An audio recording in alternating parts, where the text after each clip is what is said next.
तमिलनाडु में 10 ठिकानों पर एनआईए की रेड इस वक्त चल रही है। हिज्ब उत तहरीर से जुड़े केस में छापेमारी की गई है। 2021 में एक संदिग्ध गिरफ्तार हुआ था, पाकिस्तानी टेरर मॉड्यूल से जुड़े थे तार।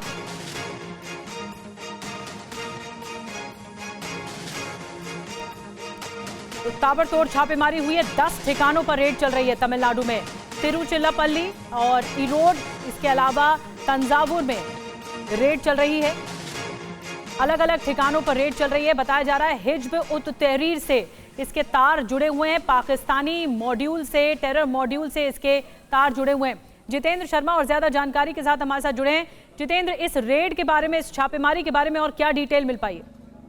जी बिल्कुल, देखिए सुबह तकरीबन 8 बजे के करीब एनआईए की कई अलग अलग टीमों ने एक साथ तकरीबन 10 लोकेशन पर ये रेड की है। ये तमाम रेड तमिलनाडु के अलग अलग शहरों में की जा रही है और ये जो रेड है दरअसल एक पाकिस्तानी संगठन है हिज्ब उत तहरीर, उससे जुड़ी छापेमारी है।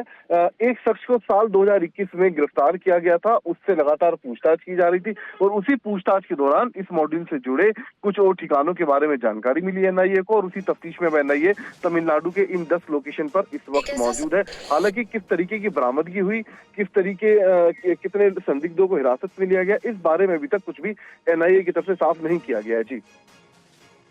जी शुक्रिया जितेंद्र, आपका नजर बना के रखिए। तो तमिलनाडु में ये बड़ी रेड को अंजाम दिया जा रहा है। आगे बढ़ते हैं, एक बड़ी खबर का रुख कर लेते हैं। आपको बता दें कि दिल्ली में आज बारिश का अलर्ट जारी किया गया है। मौसम विभाग ने 2 जुलाई तक दिल्ली के लिए ऑरेंज अलर्ट जारी किया है।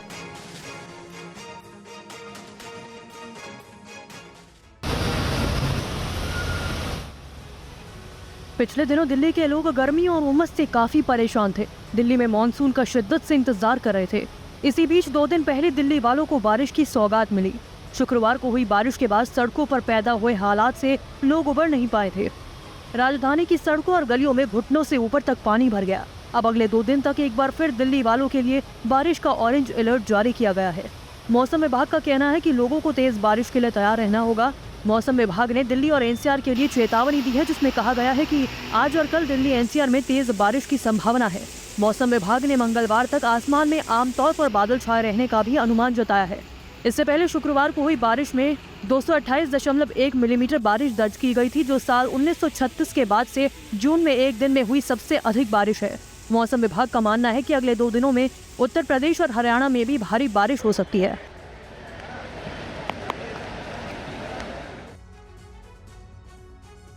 और वहीं हरिद्वार में मानसून की पहली बारिश आफत बनकर आई है। सैलाब में जहां कुछ गाड़ियां डूब गई, वहीं करीब 200 श्रद्धालु भी फंस गए। हरिद्वार में शनिवार को हुई बारिश के बाद उस वक्त का मंजर बहुत डराने वाला दिखा, जब नदी की तेज धारा में कई गाड़ियां बहने लगी। ये गाड़ियां सूखी नदी में आए सैलाब में बहते हुए हर की पैड़ी तक पहुंच गई। चश्मदीदों के मुताबिक करीब आधा दर्जन से ज्यादा गाड़ियां पानी में बहने लगी थी। मामला कितनी गाड़ियां लगी, क्योंकि सूखी नदी में सडनली पानी आने की वजह से जो शमशान घाट में लोग आए थे, गाड़ियां वहाँ पे पार्क थी। सडनली पानी आने की वजह से टोटल 7 गाड़ियों का पता चला जो गई हैं, जिसमें से 3 गाड़ियां तो यहीं पर है। इनमें से ज्यादातर गाड़ियां खड़खड़ी श्मशान घाट के पास सूखी नदी के किनारे खड़ी थी। तभी बारिश के बाद अचानक आए तेज बहाव में ये गाड़ियां कागज की नाव की तरह बहने लगी। कुछ गाड़ियां हर की पैड़ी को पार करते हुए डामकोठी बैराज के पास जाकर अटक गई। देर शाम तक पुलिस और एसडीआरएफ की टीमें पानी में फंसी गाड़ियों को निकालने में जुटी रही। उधर हरिद्वार में अचानक हुई तेज बारिश से सुरेश्वरी मंदिर का रास्ता भी बाधित हो गया और मंदिर में मौजूद करीब 200 श्रद्धालु फंस गए। राफ्ट के जरिए सभी श्रद्धालुओं को सुरक्षित बाहर निकाला गया।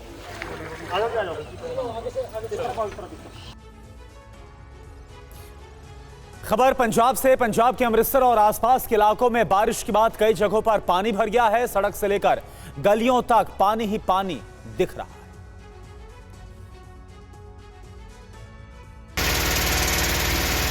ये भगवान कृष्ण की नगरी मथुरा है। हर जगह पानी ही पानी नजर आ रहा है। बारिश के बाद सड़कें पानी में डूब गई हैं। गाड़ियां भी सड़क पर जमा हुए पानी में डूबी हुई नजर आ रही हैं। सड़क पर इसी बरसाती पानी से होकर लोगों को आना जाना पड़ रहा है।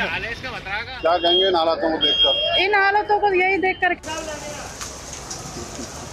2 दिन पहले ही पंजाब में मॉनसून ने दस्तक दी है। अमृतसर में हुई बारिश के बाद लोगों को गर्मी से राहत तो मिली, लेकिन इस बारिश के बाद शहर में जगह जगह पानी भर गया। बारिश के बाद सड़कों पर भरा पानी। मॉनसून की शुरुआत में ही शहर का ये हाल हो गया है। सड़कों पर इतना पानी भर गया है कि लोगों को आने जाने में दिक्कतें होने लगी। मॉनसून ने दस्तक दी तो दिन में ही अंधेरा छा गया। सड़कों पर गाड़ियों की हेडलाइट जलाकर ड्राइव करना पड़ रहा था। सड़कों पर घुटनों तक पानी भरने से वाहन चालकों के साथ साथ दूसरे लोगों को भी काफी परेशानी उठानी पड़ी। शहर की गलियों में भी चारों तरफ पानी भर जाने से स्थानीय लोगों के जनजीवन पर काफी असर पड़ा है। पंजाब में बारिश को लेकर आज ऑरेंज अलर्ट जारी किया गया है। मौसम विभाग ने आज और कल के लिए पंजाब के दूसरे हिस्सों में भी भारी बारिश का अलर्ट जारी किया है। और इस बीच गुजरात के कई इलाकों में भारी बारिश से जनजीवन बुरी तरह से प्रभावित हुआ है। नवसारी, बोटाद और वलसाड़ में बारिश की वजह से जल जमाव से लोगों की मुश्किलें बढ़ गई हैं। मूसलाधार बारिश के बाद सड़कें तालाब में तब्दील हो गई। तस्वीरें गुजरात के वलसाड़ की है, जहां लगातार झमाझम हो रही बारिश के बाद बाढ़ जैसे हालात बन गए। सड़कों पर घुटनों से ज्यादा तक पानी भरा है। एक दो गाड़ियां ही सड़कों पर दिखाई दी। वलसाड़ में रेलवे पुल के नीचे अंडरपास में कमर तक पानी भर गया। कुछ लोग जोखिम उठाकर अंडरपास से गाड़ियां निकालते दिखे। मौसम विभाग ने दक्षिण गुजरात में अगले कुछ दिन भारी बारिश की चेतावनी दी है। बारिश की तस्वीर भी गुजरात के सौराष्ट्र क्षेत्र के बोटाद जिले की है। बोटाद में कई घंटों की मूसलाधार बारिश से जनजीवन बुरी तरह से प्रभावित हुआ है। मोहल्ले की सड़कों पर जल जमाव हो गया है। बोटाद में पिछले 4 दिनों से रुक रुक कर बारिश जारी है। बारिश ने लोगों को घरों में कैद कर दिया है। बारिश की तीसरी तस्वीर गुजरात के नवसारी की है। नवसारी में भी पिछले 3-4 दिनों से मूसलाधार बारिश हो रही है। मौसम विभाग ने 1 जुलाई को वलसाड़, दमन दादरा नगर हवेली, साबरकांठा, अरावली, महिसागर, सूरत, नवसारी में भी भारी बारिश की संभावना जताई है। मछुआरों को समुद्र में न जाने की सलाह दी गई है। और उत्तर प्रदेश के मुरादाबाद में बारिश के बाद सड़कों पर नावों को चलाना पड़ रहा है। मुरादाबाद में एक कॉलोनी के लोगों के लिए बारिश सबसे बड़ी आफत कैसे बन गई, इस रिपोर्ट में देखिए। नावें नदी में चलती हैं, लेकिन यूपी के इस शहर में आजकल बारिश के बाद मोहल्ले में नावें चलानी पड़ रही हैं। ये मंजर आप खुद देख लीजिए। ये शहर है मुरादाबाद, जहां एक कॉलोनी बारिश के बाद पानी में डूबी हुई दिख रही है। ये तस्वीरें मुरादाबाद के भोलानाथ कॉलोनी की है, जहां मॉनसून की बारिश के बाद लगभग सभी मकान पानी में डूब गए। हर जगह पानी भर जाने से यहाँ के लोगों को जमीन पर कहीं आने जाने की भी जगह नहीं बची है, क्योंकि पूरा मोहल्ला पानी में डूबा है। ऐसे में इन लोगों के लिए नाव ही सहारा है, जिसे स्थानीय प्रशासन ने भेजा है। ये कोई निकासी नहीं है, नाले का लेवल और ये एक हो जाता है। कितना पानी है सर? ये डूबा हुआ है, पानी डूब जाएगा इंसान। इतना पानी, कल एक बंदा निकल के गया था, बाल बाल बचा है। सर अब नाव में जा रही हूँ। 3 दिन तक तो हम यहीं पे फंसे पड़े थे। अभी नाव आई है कल जना परसों से। बस बहुत स्थिति खराब है। इतने पानी में आना पड़ रहा है हमें। ड्यूटी से आना, रात को आ रहा है 9-9 बजे। गेटों पर निकल के कीड़े मकोड़े आ रहे हैं तमाम। पीएम मोदी ने टीम इंडिया से बात की है। बड़ी खबर है, वर्ल्ड कप जीतने पर टीम इंडिया को बधाई दी। रोहित शर्मा को शानदार करियर पर बधाई दी। पीएम ने विराट कोहली की पारी की तारीफ की। पांड्या के फाइनल ओवर, सूर्या के कैच का भी जिक्र किया। पीएम मोदी ने बुमराह के योगदान को भी सराहा है। साथ ही पीएम मोदी ने राहुल द्रविड़ को शुक्रिया कहा।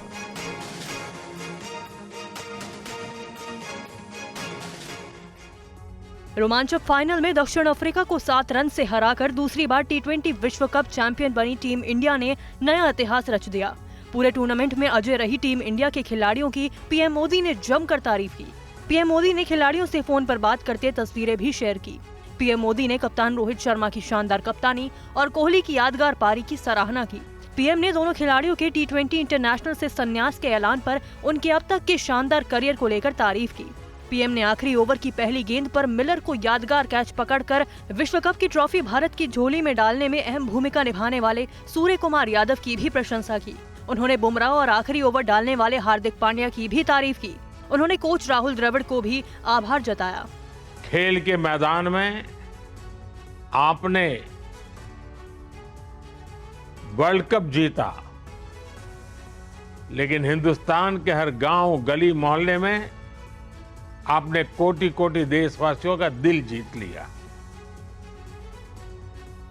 और चलिए अब आपको दिखाते हैं टीम इंडिया की जीत के बाद जश्न की जो तस्वीरें निकल कर आए। जब टीम इंडिया ने T20 वर्ल्ड कप जीता तो समर्थक खुशी से झूम उठे। आप देखिए।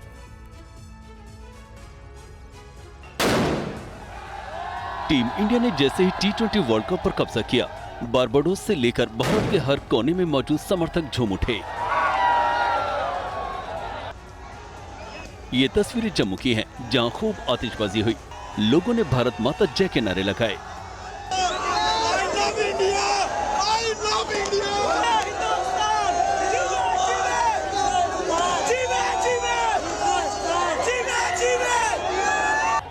वर्ल्ड कप में जीत के बाद प्रयागराज के लोग घरों से बाहर निकल आए, तिरंगा लहराया और जमकर पटाखे फोड़े।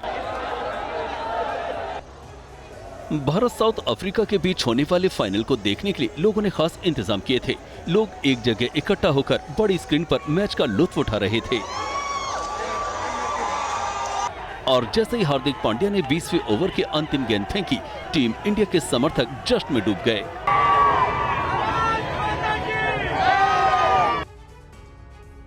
वहीं टीम इंडिया के T20 विश्व कप जीतने के बाद कप्तान रोहित शर्मा के कोच दिनेश लाड ने इस जीत के लिए पूरी टीम को श्रेय दिया। दिनेश लाड ने TV9 भारतवर्ष के संवाददाता गोविंद ठाकुर से खास बातचीत की है। भारतीय टीम के कप्तान रोहित शर्मा के कोच दिनेश लाड जी इस वक्त हमारे साथ है। दिनेश जी, कल आपने कहा था कि भारत ही जीतेगा और फिलहाल भारत जीत गया, क्या कहेंगे कल के परफॉर्मेंस पे और कल के मैच पे? कल के परफॉर्मेंस मैंने पहले ही कहा था कि आज कल भारत जीतने वाला हो गई, इसके लिए मैं बहुत खुश हूँ। जो बीच का मैच था उस समय काफी डिफरेंस लगा था। कुछ समय के लिए लगा कि शायद भारत नहीं जीतेगा, सबके दिल की धड़कनें बढ़ गई थी, लेकिन एंड में माहौल बदला और भारत ने अच्छा परफॉर्मेंस किया। कल की मैच मोस्टली हम लोग बुमराह की वजह से जीत गए ऐसे मुझे लग रहा है। हालांकि सबका ही परफॉर्मेंस अच्छा था। विराट ने बहुत बेहतरीन बल्लेबाजी की, अक्षर ने की, अक्षर ने विकेट भी निकाले, बाकी बॉलर ने भी अच्छी गेंदबाजी की, हार्दिक ने अच्छी गेंदबाजी की। तो एक टीम एफर्ट था, टीम एफर्ट की वजह से हम लोग एक कल की फाइनल जीते ऐसा मुझे लगा। मैं थैंक्स कहना चाहूँगा BCCI को एंड सिलेक्टर को, जिन्होंने रोहित और विराट के ऊपर फेथ रखा, क्योंकि सब कह रहे थे अभी T20 क्रिकेट में दोनों खेल नहीं सकते, लेकिन उन्होंने प्रूव कर दिया कि हम अभी भी फिट है, अभी भी हम लोग खेल सकते हैं। वहीं विराट कोहली के बचपन के कोच राजकुमार शर्मा ने टीम इंडिया को जीत की बधाई दी है। उनका रिएक्शन आपको सुनाते हैं।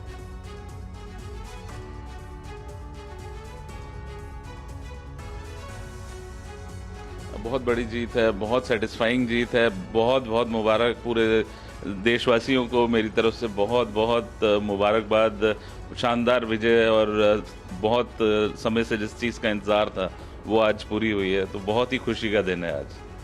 मैं पूरी भारतीय टीम को इस जीत का श्रेय देता हूं।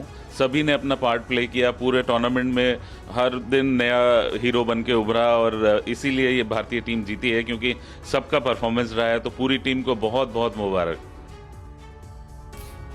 इधर T20 वर्ल्ड कप जीतने पर बोले राहुल द्रविड़, ऐसी टीम को कोच करना खुशनसीबी है। राहुल द्रविड़ की तरफ से कहा गया, जीत के बाद रोहित की कप्तानी में शानदार टीम ने परफॉर्म किया, ट्रॉफी जीतना एक यादगार अनुभव है। I'm not one of those guys who thinks about redemption and those kind of things. You know, as a player, I was not lucky enough to win a trophy, but I tried my best. You know, I gave my best whenever I played, and it wasn't to be. That happens. It's part of sport. There are a lot of other players I know who have not been able to win a trophy. I was lucky to be given the opportunity to coach a team, and I was lucky that this bunch of boys made it possible for me to be able to win this trophy, and it's a great, nice feeling. But it's not like I'm aiming for some redemption. It's just a job that I was doing. I love doing the job. I've loved working with with Rohit and this team, and it's been a great journey, and I've really enjoyed it. I'm not looking for it again. I'm not a legacy person. I'm not looking for legacies. I just feel glad that we gave it the best we could. It's not just me. I think I'd like to really just acknowledge the support staff that I've worked with, the coaching staff that I've worked with. I think I've been lucky to have been working with a truly exceptional, professional bunch, intelligent bunch of coaches and other support staff who have made it possible for us to create a fantastic environment led by Rohit. That has, I'm glad, with a bit of luck, resulted in this trophy as well, and I couldn't be happier for this team. और भारत की जीत पर देश की राष्ट्रपति से लेकर केंद्रीय मंत्री और पूर्व खिलाड़ियों ने टीम इंडिया को बधाई दी है।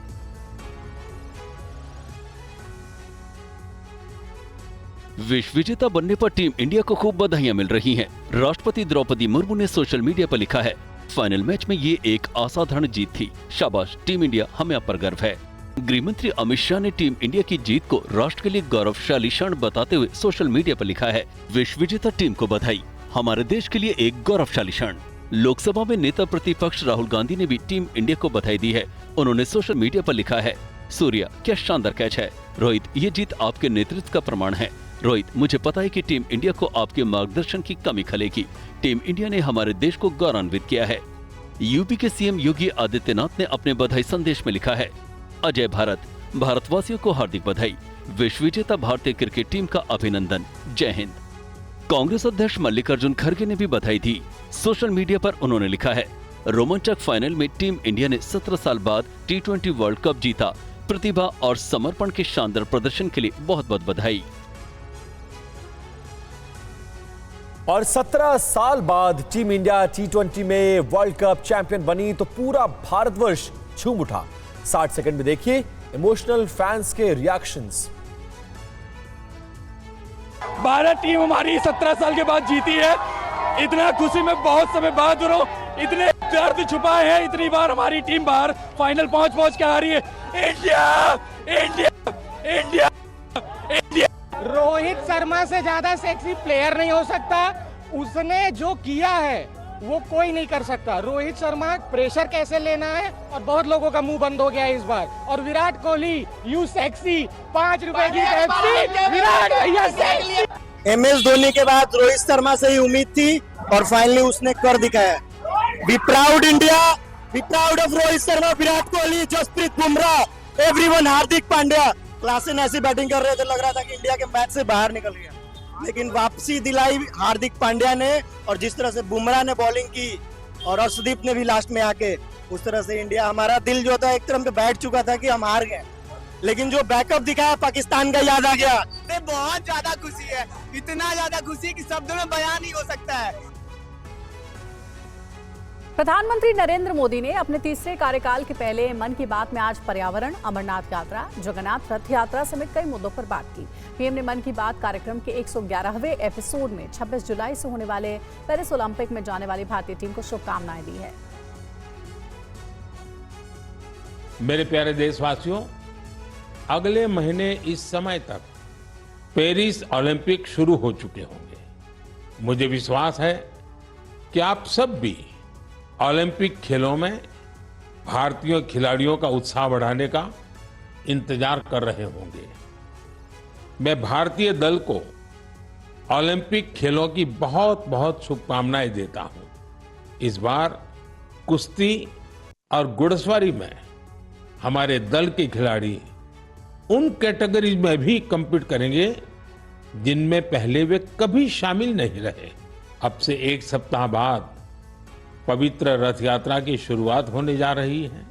अमरनाथ यात्रा भी शुरू हो चुकी है और अगले कुछ दिनों में पंढरपुर वारी भी शुरू होने वाली है। मैं इन यात्राओं में शामिल होने वाले सभी श्रद्धालुओं को शुभकामनाएं देता हूं। मन की बात कार्यक्रम में पीएम मोदी ने मां का भी जिक्र किया। उन्होंने मां के नाम पर लोगों से पेड़ लगाने की अपील की।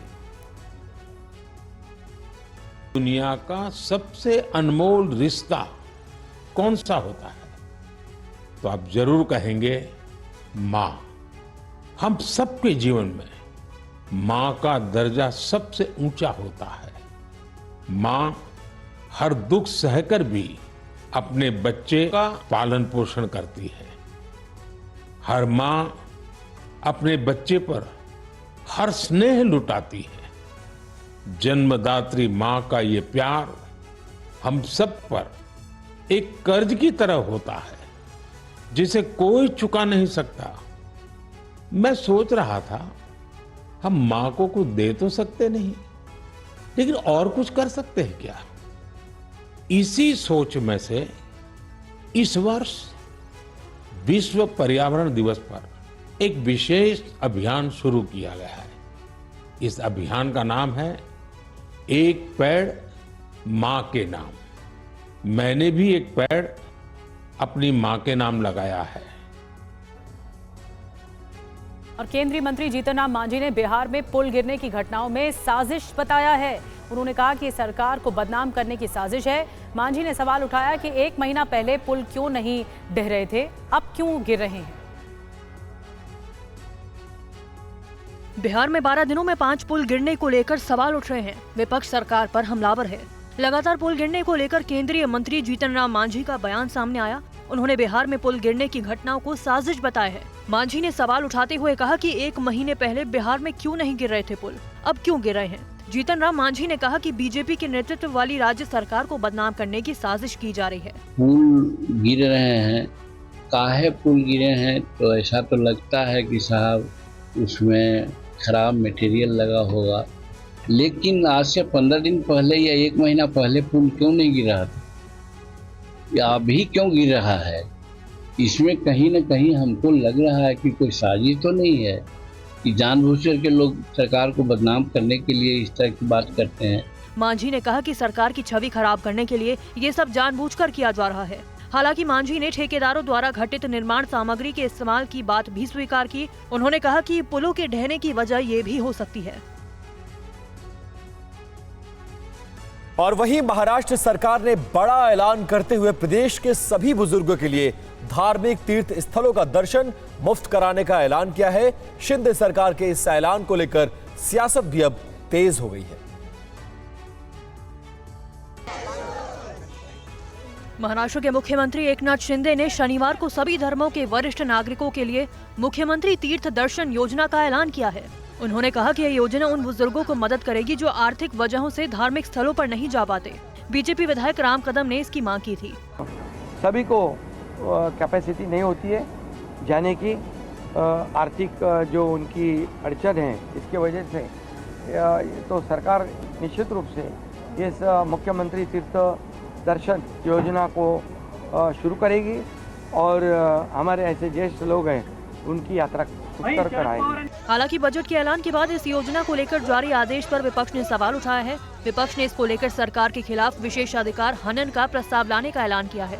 मुख्यमंत्री एकनाथ शिंदे ने मुफ्त तीर्थ यात्रा योजना के साथ महिलाओं के लिए लाडली बहन योजना, लखपति दीदी पिंक ऑटो योजना, फीस में माफी समेत कई योजनाएं शुरू की है। लाडली योजना 1 जुलाई से लागू होगी। संघ प्रमुख मोहन भागवत आज से 3 दिन के वाराणसी दौरे पर हैं। लोकसभा चुनाव के बाद पहली बार काशी दौरा कर रहे हैं।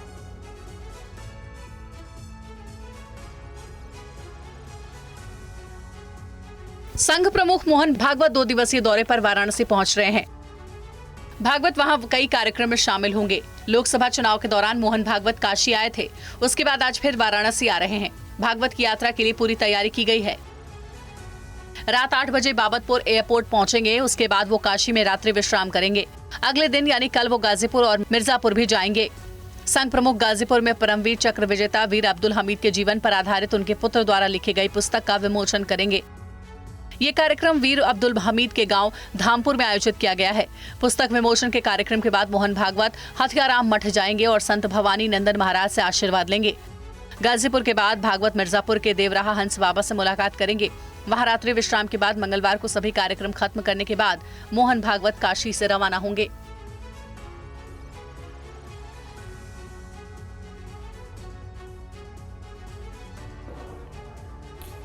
वहीं हरियाणा विधानसभा चुनाव का अगर जिक्र किया जाए तो इसके लिए बीजेपी का बड़ा फैसला सामने आया है।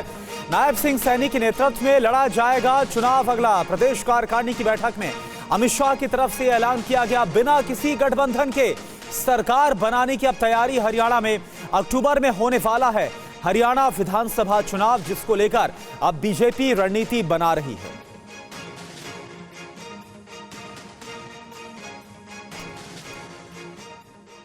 और अमित शाह के भाषण के बाद बीजेपी के नेता और कार्यकर्ता आत्मविश्वास से लबरेज दिख रहे हैं। पंचकुला के सेक्टर 3 में आयोजित हुई प्रदेश स्तरीय बैठक में अमित शाह के अलावा सीएम नायब सिंह सैनी, केंद्रीय मंत्री और विधानसभा चुनाव प्रभारी धर्मेंद्र प्रधान, सह प्रभारी विप्लव कुमार देव, केंद्रीय मंत्री मनोहर लाल खट्टर समेत कई और सीनियर नेता भी शामिल हुए। क्या क्या कहा उन्होंने, आपको सुनाते हैं। भारतीय जनता पार्टी यहाँ अपने निजी ताकत पे चुनाव लड़ी। राजनीतिक प्रस्ताव में हमने सबसे पहला काम किया, प्रदेश की जनता को आभार किया मोदी जी को तीसरी बार प्रधानमंत्री बनाने के लिए सहयोग करने में। और हमने राज्य की जो राजनीतिक हालत है, देश की जो राजनीतिक हालत है, उसमें हमारी प्रतिक्रिया बताई है और हमने भरोसा जताई है कि हमें पूरा विश्वास है प्रदेश की जनता तीसरी बार यहाँ प्रदेश में भारतीय जनता पार्टी सरकार करेगी। देश के हित में है, हरियाणा के हित में है कि हम सब एकजुट होकर के तीसरी बार भारतीय जनता पार्टी की सरकार बनाए। यहाँ पर पिछले 10 साल के कांग्रेस के काल में केंद्र से सिर्फ 41,000 करोड़ आया था और पिछले 10 सालों के अंदर जो है 2,70,000 करोड़ हरियाणा को मिला है और हर क्षेत्र के अंदर जो है हरियाणा जो है अब नंबर 1 पर है। लोकसभा के चुनाव जो है अच्छे थे, उनसे हमें सीखना चाहिए। शाह जी इसमें आए और उनको आज के भारत का चाणक्य कहा जाता है। राजनीति के छोटी से छोटी बारीकियों को भी वो समझते हैं और अच्छे तरीके से सारों को समझा देते हैं और शक्ति का स्रोत है। वो सारे कार्यकर्ताओं को पूरी तरह से वो चार्ज करके गए हैं और सारे कार्यकर्ताओं को कि भाई तीसरी बार फिर हरियाणा में भारतीय जनता पार्टी की सरकार बनानी है और ये जो कुछ लोग उछल कूद कर रहे हैं इनको उखाड़ के फेंकना है। यह चुनाव हमारे मुख्यमंत्री नायब सेना जी के दस्ता में लड़ा है। हम भारतीय जनता पार्टी लोकसभा में जीती है, देश ने भारतीय जनता पार्टी को नेतृत्व दिया है। हम सभी देशवासियों को, प्रदेशवासियों को धन्यवाद करते हैं और जो कहते हैं ना बहुत कम नंबर लेकर के जो कांग्रेस के जो नेता जो जीत की बात करते हैं वो आज हारे हुए हैं। 2014 में विपक्ष में थे, आज विपक्ष में और आगे भी विपक्ष में रहेंगे। वहीं पश्चिम बंगाल की मुख्यमंत्री ममता बनर्जी के खिलाफ राज्यपाल सीवी आनंद बोस ने मानहानि का मुकदमा दायर करने की बात कही है। आखिर ममता से क्यों नाराज है राज्यपाल, देखते हैं इस रिपोर्ट में। पश्चिम बंगाल के राज्यपाल सीवी आनंद बोस और मुख्यमंत्री ममता बनर्जी के बीच तनातनी लगातार बढ़ती जा रही है। राज्यपाल ममता बनर्जी के खिलाफ अदालत में मानहानि का मुकदमा दायर करने जा रहे हैं। I will file a defamation case against the individual Mamata Banerjee, who happens to be the Chief Minister. पश्चिम बंगाल के राज्यपाल सीवी आनंद बोस का कहना है कि ममता बनर्जी ने सभी सीमाएं पार कर दी हैं। उन्हें सभ्य आचरण की आवश्यकताओं के भीतर काम करना होगा। बोस ने कहा कि एक मुख्यमंत्री के रूप में उन्हें सम्मानित संवैधानिक सहयोगी मानते हुए सम्मान दिया, लेकिन उन्हें लगता है कि वो किसी को भी धमका सकती हैं और मेरे चरित्र पर लांछन लगा सकती हैं। दरअसल राज्यपाल इसलिए खफा है कि एक दिन पहले ही ममता बनर्जी ने कहा था कि महिलाओं ने उनसे शिकायत की थी कि वो राजभवन में होने वाली गतिविधियों के कारण वहाँ जाने से डरती हैं। इसी बयान के बाद से राज्यपाल सीवी बोस ममता से काफी नाराज चल रहे हैं। अब देखना होगा कि राज्यपाल के फैसले पर ममता बनर्जी का अगला कदम क्या होगा। और वहीं बाबा बर्फानी के दर्शन के लिए श्रद्धालुओं की अमरनाथ यात्रा का आज दूसरा दिन है। श्रीनगर से आज सुबह श्रद्धालुओं का एक और जत्था अमरनाथ यात्रा के लिए रवाना हुआ। कल यानी शनिवार को यात्रा के पहले दिन 13,000 से ज्यादा तीर्थ यात्रियों ने पवित्र अमरनाथ गुफा मंदिर में बाबा बर्फानी के दर्शन किए। शंकर भगवान की। जम्मू कश्मीर के श्रीनगर से श्रद्धालुओं का जत्था बोल बम हर हर महादेव के जयकारे के साथ अमरनाथ यात्रा के लिए रवाना हुआ। कड़ी सुरक्षा के बीच श्रद्धालुओं का ये जत्था रवाना हुआ। यात्रा के लिए अपनी बारी आने के बाद श्रद्धालु काफी खुश नजर आए। बहुत अच्छी तरह खूबसूरत से हमारी सेवा करते हैं, हर तरह की सुविधा मिलती है और कन्वेंस वगैरह बहुत अच्छा, जो मिलिट्री का यहाँ का योगदान हमारे साथ है, जो हमारे साथ सहयोग देके चलते हैं, इन्हीं की बदौलत हम लोग यात्रा पे सफल होते हैं। कितनी खुशी है लोगों में, बहुत इतनी उत्साह होता है। जो हमारे बीच में नए भाई भी हैं, ये तो 2 साल हो गए और पीछे हमारे हैं, इतने उत्साहित हैं, इतने अंदर से कि भोले बाबा बस हमारी रोम रोम में घुसे हुए हैं। इससे पहले शनिवार को यात्रा की शुरुआत होने पर करीब 4,000 श्रद्धालुओं का पहला जत्था पवित्र अमरनाथ गुफा के दर्शन के लिए बालटाल और नुनवान शिविरों से रवाना हुआ। करीब 4,000 तीर्थयात्रियों में 3,300 महिलाएं, 52 बच्चे, 102 साधु और 682 सुरक्षा कर्मी शामिल थे, जो दोनों मार्गों से मंदिर पहुंचे। यात्रा मार्ग पर पुलिस, केंद्रीय रिजर्व पुलिस बल, भारत तिब्बत सीमा पुलिस और अन्य अर्धसैनिक बलों के हजारों सुरक्षा कर्मियों को तैनात किया गया। हवाई निगरानी भी की जा रही है। अमरनाथ यात्रियों के लिए निजी संस्थान भी सहयोग कर रहे हैं। जयपुर की एक धार्मिक संस्था श्रद्धालुओं की सुख सुविधाओं का काफी ख्याल रख रही है। आप देखिए रिपोर्ट। अमरनाथ यात्रियों के लिए सरकारी संस्था लगातार यात्रियों की सुविधाओं का ख्याल रख ही रही है। निजी संस्थान भी इस काम में मदद कर रहे हैं। जयपुर भंडारा और सूचना केंद्र खाने पीने से लेकर अपनों से बिछड़े लोगों को मिलाने का काम कर रहा है। कहां से आप लोग आए हैं? क्या जयपुर से। हम पिछले 15 वर्ष से जयपुर भंडारा के रूप में हम यात्रियों की सेवा करते हैं यहाँ पर, और हमारे पास सूचना तंत्र का खोया पाया विभाग पूरा पूरा बाल्टा ट्रैक पर हमारे अनाउंसमेंट सिस्टम पूरा लगा हुआ है इस पर। इसके अलावा हमारे पास रुकने की, यात्रियों की सेवा के लिए खाने पीने की व्यवस्था पूरा इंतजाम किया जाता है। जितना हो सके हम यात्रियों की सेवा करने की कोशिश करते हैं। जम्मू कश्मीर में घुसते ही प्रीपेड मोबाइल सिम काम करना बंद कर देते हैं। यात्रा के दौरान किसी ग्रुप में आए लोग गुम हो जाते हैं या किसी का सामान खो जाता है। ऐसे श्रद्धालु इन्फॉर्मेशन सेंटर पहुंचकर जानकारी देते हैं और टीम के लोग उनकी समस्या का निदान करते हैं।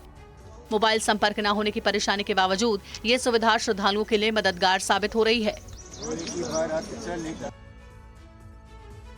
और अमरनाथ यात्रा के पहले दिन दर्शन कर लौटने वाले श्रद्धालु सरकार की ओर से किए गए इंतजामों से काफी संतुष्ट और खुश नजर आ रहे हैं। पहले दिन यानी शनिवार को जो श्रद्धालु दर्शन कर लौटे, उनसे TV9 संवाददाता अभिजीत ठाकुर ने बात की है, सुनिए।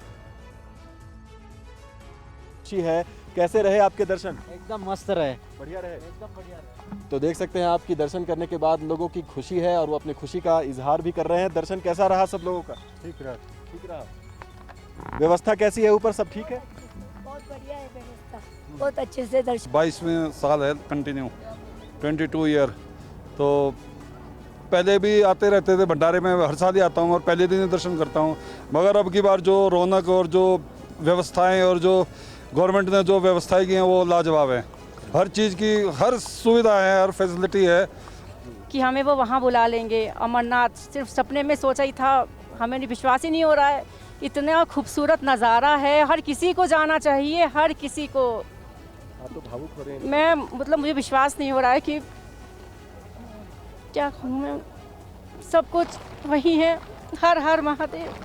सीधा आराम से बंदा जा रहा है, आराम से बंदा आ रहा है, कोई प्रॉब्लम नहीं है, कोई धक्का। पहली यात्रा थी आपकी या पहले भी गए थे? सर मेरी ये तीसरी यात्रा है। अच्छा, तीसरी यात्रा है, पर दोनों यात्राओं में ऐसे धक्का मुक्की ज़्यादा होती थी, रास्ते में आकर में टकराव ज़्यादा होता था, पर अब तो खुले में आराम से आ रहे हैं और बढ़िया अरेंजमेंट है। वहीं अमरनाथ यात्रा के लिए पहले दिन 13,000 से ज्यादा श्रद्धालु पहुंचे। 3 या 4 लाख से ज्यादा श्रद्धालुओं के और पहुंचने की उम्मीद है। लिहाजा प्रशासन तैयारियों में कोई कोर कसर नहीं छोड़ना चाहता और बालटाल बेस कैंप पर 100 बेड वाला एक अत्याधुनिक अस्पताल भी बनाया गया है, जिसमें वेंटिलेटर, ECG मशीन, एक्सरे और ICU की सुविधा मौजूद है। हेलीपैड के पास इसे बनाया गया है। TV9 भारतवर्ष के संवाददाता अभिजीत ठाकुर ने इस अस्पताल की तमाम सुविधाओं को दिखाते हुए एक रिपोर्ट भेजी है, वो आपको दिखाते हैं। सबसे पहले हम आपको यहाँ पर दिखाएंगे कि डॉक्टर्स का रूम है। सबसे पहले OPD में पुरुषों के लिए यहाँ पर डॉक्टर्स हैं और फीमेल डॉक्टर्स के लिए भी यहाँ पर एक अलग रूम बनाया गया है। उसके अलावा यहाँ पर ट्रायज रूम है। इस ट्रायज रूम के अंदर हम जाएंगे और यहाँ देखेंगे कि क्या क्या सुविधाएं यहाँ पर मरीजों के लिए दी गई हैं। तो सबसे पहले हम इस ट्रायज रूम में आए। यहाँ पर आप देख सकते हैं कि तमाम जो मशीनें हैं वो लगी हुई हैं और बेड भी यहाँ पर लगे हुए हैं। कुल यहाँ पर अगर देखें तो लगभग 9 बेड यहाँ पर मौजूद हैं और डॉक्टर्स भी यहाँ पर मौजूद हैं, जो कि लगातार लोगों की सेवा के लिए मौजूद रहते हैं। चूँकि यात्रा का सिर्फ दूसरा दिन है, ज़्यादा संख्या यहाँ पर मरीजों की दिखाई नहीं देती है, लेकिन किसी भी परिस्थिति के लिए यहाँ पर जो स्टाफ हैं, डॉक्टर्स हैं, वो हमेशा तैयार रहते हैं। अब हम आगे और सुविधाएं देखने के लिए जाएंगे और क्या सुविधाएं यहाँ पर दी गई हैं। यहाँ पर एक्सरे लैब भी बनाया गया है। आप देख सकते हैं कि यहाँ पर ये एक्सरे लैब है जिसमें कि मशीनें लगी हुई हैं। तो इस तरह से सुविधाएं लगातार इस अस्पताल में बढ़ाई गई हैं। जनरल वार्ड है जिसमें कि मरीजों का इलाज यहाँ पर हो रहा है। देख सकते हैं कि आप पूरा का पूरा स्क्रीन यहाँ पर ये लगा हुआ है, उस पर चीज़ें जो हैं वो चेक की जा रही हैं। तो किसी भी तरह की असुविधा किसी को भी ना हो, इसका पूरा ख्याल यहाँ पर रखा। इधर जनरल उपेंद्र द्विवेदी देश के नए आर्मी चीफ बन गए हैं। मनोज पांडे के रिटायर होने के बाद उपेंद्र द्विवेदी ने आज कार्यभार संभाला। सेना प्रमुख जनरल मनोज पांडे आज रिटायर हो गए। विदाई से पहले मनोज पांडे को आज गार्ड ऑफ ऑनर दिया गया। मनोज पांडे 26 महीने तक आर्मी चीफ रहे। सरकार ने पिछले महीने जनरल पांडे का कार्यकाल 1 महीने के लिए बढ़ा दिया था। उनकी जगह लेफ्टिनेंट जनरल उपेंद्र द्विवेदी ने आज पदभार संभाल लिया है। वे भारतीय सेना के 30वें सेनाध्यक्ष हैं। उन्होंने 19 फरवरी को vice chief of army staff के रूप में पदभार संभाला था। 11 जून को सरकार ने उन्हें सेना प्रमुख बनाने का ऐलान किया था। आइए जानते हैं नए आर्मी चीफ जनरल द्विवेदी के बारे में। जनरल द्विवेदी को परम विशिष्ट सेवा पदक से नवाजा गया। 40 साल की सर्विस के दौरान उन्होंने कई महत्वपूर्ण पदों पर काम किया। 19 फरवरी 2024 को vice chief of army staff के रूप में पदभार संभाला। 2022 से 2024 तक उत्तरी कमान के general officer commanding in chief थे। 15 दिसंबर 1984 को भारतीय सेना की 18 जम्मू कश्मीर राइफल्स में कमीशन दिया गया था। उपेंद्र द्विवेदी सैनिक स्कूल रीवा और एनडीए खड़कवासला के पूर्व छात्र हैं। और बड़ी खबर है नीट पेपर लीक पर। पटना से बड़ी खबर, पटना की बेउर जेल पहुंची सीबीआई की टीम। पेपर लीक में 13 आरोपियों से होगी पूछताछ।